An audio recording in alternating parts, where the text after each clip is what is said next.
क्या कभी ऐसा सोचा है कि हमारे जो काम हैं, छोटे छोटे काम भी, उनकी गूंज पीढ़ियों तक कैसे पहुंचती है? आज ना हम इसी गहरे विचार को समझने की कोशिश करेंगे, वो भी प्राचीन ज्ञान की मदद से। और देखिए, ये सब ना एक बहुत ही बुनियादी सवाल से शुरू होता है। सवाल ये है कि हमारे कर्मों का जो असर है, जो फल है, क्या वो सिर्फ हम तक ही रहता है या फिर उसकी लहरें बहुत दूर, बहुत आगे तक जाती हैं? इसको ऐसे समझिए जैसे शांत पानी में एक छोटा सा कंकड़ फेंकते हैं तो लहरें उठती हैं और दूर किनारे तक जाती हैं। बिल्कुल वैसे ही हमारे काम भी कुछ ऐसी ही लहरें पैदा करते हैं, जिनका असर सिर्फ हम पर नहीं बल्कि हमारे अपनों पर, हमारे परिवार पर पीढ़ियों तक महसूस किया जा सकता है। इस बात की गहराई को समझने के लिए चलिए पुराणों की एक बहुत ही प्रसिद्ध कहानी सुनते हैं। ये कहानी हमें दिखाती है कि कर्म का असर कितना बड़ा और दूर तक जाने वाला हो सकता है। 60,000, सोचिए, ये सिर्फ एक नंबर नहीं है, ये राजा सगर के उन बेटों की गिनती है जिन्हें उन्होंने एक ही झटके में एक भयानक घटना में खो दिया था। मतलब कितना बड़ा नुकसान होगा इसका अंदाजा लगाना भी मुश्किल है। तो हुआ ये कि इंद्र के एक धोखे से सब कुछ शुरू हुआ। बस एक हरकत और उसने घटनाओं की एक ऐसी चेन शुरू कर दी जिसके आखिर में एक झूठा आरोप लगा और एक इतनी भयानक त्रासदी हुई कि पूरी की पूरी एक पीढ़ी ही खत्म हो गई। लेकिन कर्म का असर हमेशा किसी बड़ी तबाही के रूप में ही सामने आए ऐसा जरूरी नहीं है। कभी कभी ना इसका बोझ हमारे मन पर, हमारी आत्मा पर होता है, और तब भी जब हमारे काम बिल्कुल सही माने जाते हों। चलिए अब एक और कहानी की तरफ बढ़ते हैं। अब देखिए, धर्मराज ने धर्म और न्याय के लिए इतना बड़ा युद्ध जीता। उन्हें सम्राट का ताज पहनाया गया, हर तरफ जीत का माहौल था।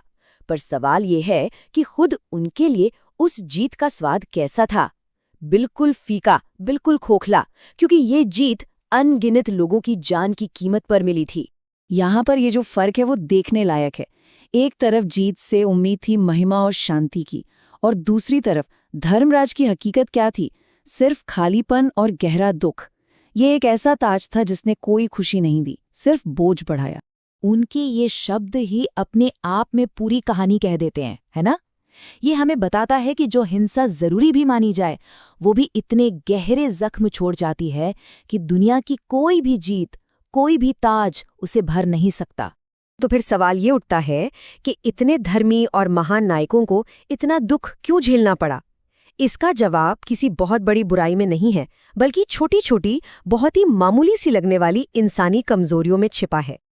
अब ये टेबल देखिए, ये कुछ बहुत ही दिलचस्प बात बताती हैं। भीम का पेटूपन, मतलब बहुत ज्यादा खाना, अर्जुन का अभिमान, अपने हुनर पर घमंड, और धर्मराज का सिर्फ एक झूठ। देखा जाए तो ये कोई बहुत बड़े पाप तो नहीं है ना। ये तो ऐसी कमजोरियां हैं जो हम सब में हो सकती हैं, पर यही वो चीजें थीं जिनकी वजह से उन्हें अपनी आखिरी यात्रा में इतना कष्ट उठाना पड़ा। ये याद दिलाता है कि कोई भी परफेक्ट नहीं होता। और यहीं पर वो सबसे जरूरी बात सामने आती है कि हमारी छोटी छोटी चारित्रिक कमजोरियां भी बहुत बड़े नतीजे ला सकती हैं। थोड़ा सा घमंड, एक पल का लालच, या बस एक झूठ, इन सब का अपना एक वजन होता है, अपना एक असर होता है। तो फिर इन शक्तिशाली कहानियों से हम क्या सीख सकते हैं? असल में ये हमें एक ऐसे रास्ते की ओर ले जाती हैं जहां हम सोच समझकर, होश में रहकर अपने काम करें। तो आखिर में बात सिर्फ गलतियों से बचने की नहीं है, क्योंकि गलतियां तो इंसानों से होती ही हैं।